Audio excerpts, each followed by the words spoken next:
Welcome to the Explainer. I'm so glad you're joining us today. We're going to be unpacking a really classic fable, one that deals with beauty, survival, and the hidden value of the folks around us. It's a short one, but man, is it packed with layers. So let's just jump right in with a pretty direct question. Have you ever judged someone purely by their looks? I mean, we've all done it, right? It's kind of this fundamental flaw in human nature. Our brains just instantly categorize people based on what we see on the outside.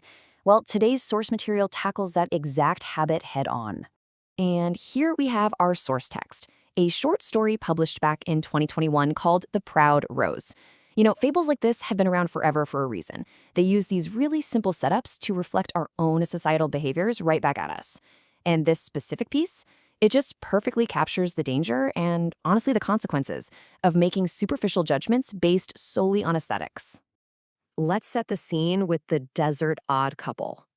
Now, check out these stark contrasts between these two plants growing side by side.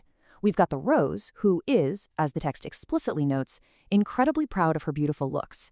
But here's the thing, she doesn't just quietly enjoy being pretty. She completely weaponizes it. Literally every single day, she hurls insults and mocks the cactus growing right next to her, constantly complaining about how he looks. And the cactus? The rose completely writes him off as ugly.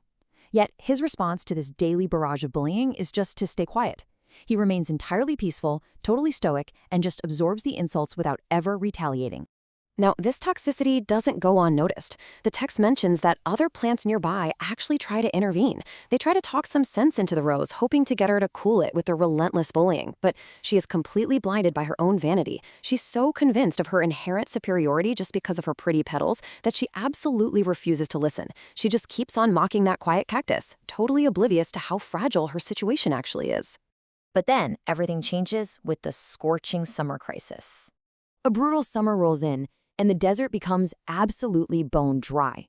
To put that in perspective, deserts can sometimes go years without a single drop of rain. And here, that extreme climate acts as the ultimate equalizer.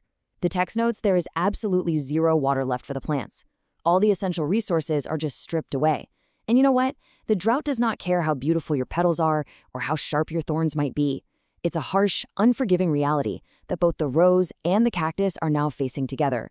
So what actually happens when the water runs out? Well, the once arrogant rose faces this rapid, devastating decline.